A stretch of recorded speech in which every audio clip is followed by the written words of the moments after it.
And welcome to Go Time here on the Voice of College Football Network.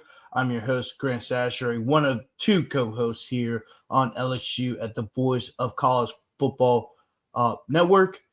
Make sure to like this video, click on the subscribe button right below the video, and also make sure to click on the bell for any future notifications on future videos and live shows that we will produce on here. Uh, but this is an immediate reaction video. I was planning on doing this uh, as soon as it was announced, but is officially official. LSU will be gain a top eight seed, and if they win the regional, they will host a super regional.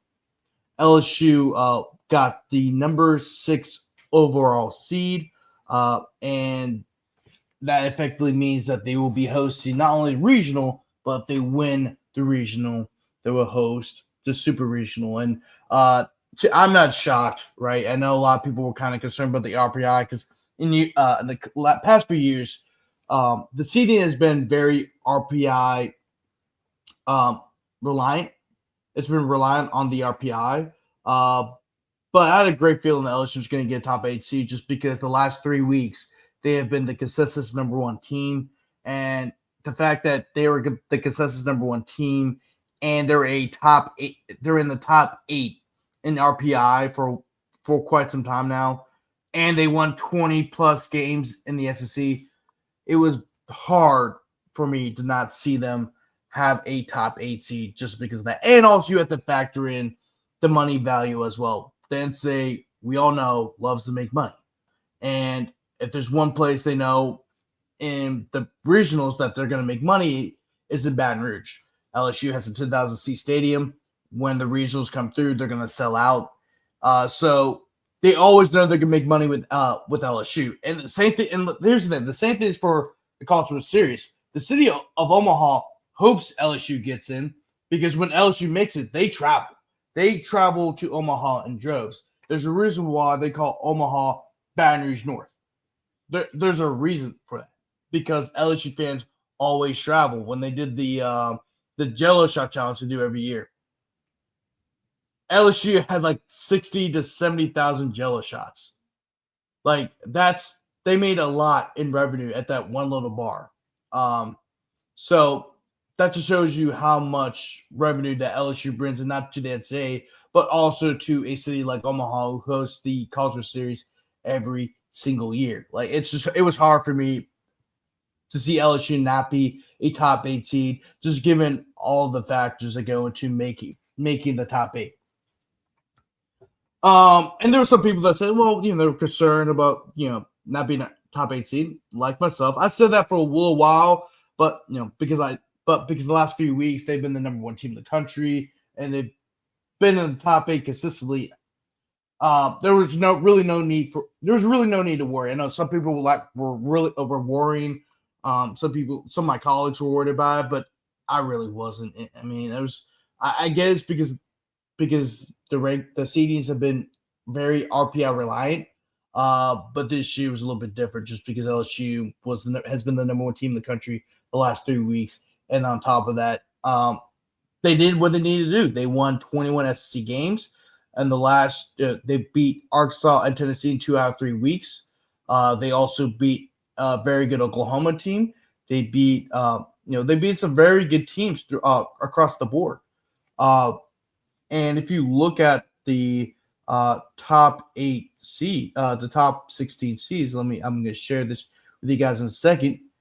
8 of the top 10 are in the SEC. I mean, Vanderbilt, Texas, Arkansas, who LSU beat, Auburn, LSU, Georgia, and Ole Miss. 8 of the top 10 are in the SEC. And then also those teams, Texas, they lost against Texas. I know they lost against Auburn. But those are two seeds that are in the top 4. And really, they should have won that series against Texas too. They had it, but they blew it. But that's the past. But if you look at the seedings, LSU's this plays in LSU's hand. given how tough the SEC was this year. And they won 21 SEC games. Me and Zach have talked about in the past, where if you win 20 games in the SEC, you should be able to get a super regional. And then add on the fact that the SEC expanded, because used to be if you got 18, you would host a regional, right? And you won 2021, you would host a super regional. Most likely be a top 8 seed, and that's still true. And really, and I think it also helped LSU that the SEC did expand, right? There is now 16 teams in the SEC compared to 14 that have been from 2012 through the 2024 seasons. So it really played into LSU's hand. Now, who will LSU play? I'm about to share that with you right now. And really, I actually like this pool of teams. We're going to break it down more on our live show later tonight. But if you look at this, LSU will play University of Arkansas at Little Rock. So Arkansas Little Rock. They'll play them on Friday. I believe I saw it was at 2 o'clock, if I remember that correctly. Because they just released the times.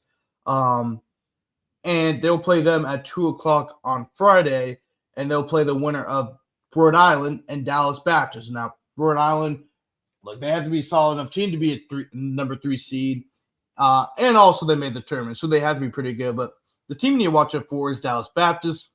Dallas Baptist has been a regular player in the tournament. They've often been the number 2 seed, sometimes even hosting a regional. And they've always been a solid program, so do not sleep on Dallas Baptist. But this is a very favorable regional for LSU because it'll be much harder, right? In 2023, when they hosted when they had the Baton Rouge Regional, and that was one of the toughest. That was one of the greatest LSU teams of all time, maybe even the greatest team of all time, just given the amount of talent that they had at the team. And in the regional, remember they had Oregon State, who is a college baseball blue blood for the most part.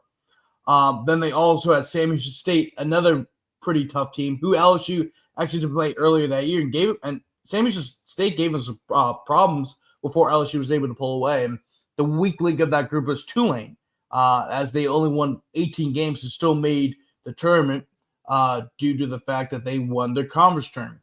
But still, LSU had to go out and pitch Paul Skeens because they weren't afraid. They weren't going to.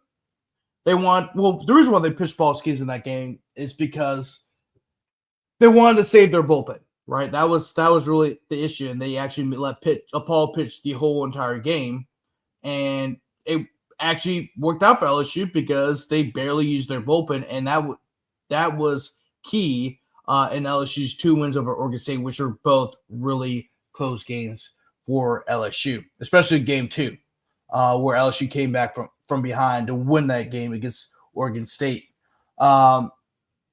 But yeah, it's like very I won't say an easy regional, but it's probably the best outcome you could get because it can be much tougher. And what I mean by tough, the team there are squared up the face in terms of the seedings. If you look at the top 16 seeds, LSU is supposed to square up with Clemson if they win the regional.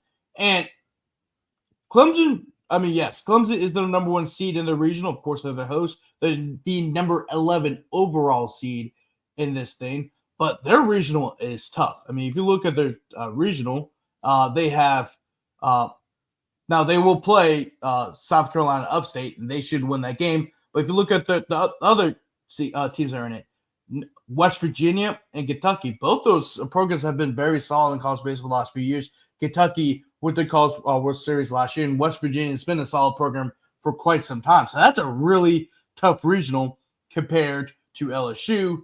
Clemson is a very good program. Coach Bach has done a really good job over there at Clemson. And I think Clemson, when they do play LSU, could be very formidable. However, at the same time, they have a very tough regional. And look, they're very well. Clemson's a very well coached team. Eric Bach has done a great job, not only at Clemson, but he also led Michigan to the National Championship Series when he's at Michigan. And they lost against a Vanderbilt team that had a lot of talent, including Kumar Rocker and Jack Leiden.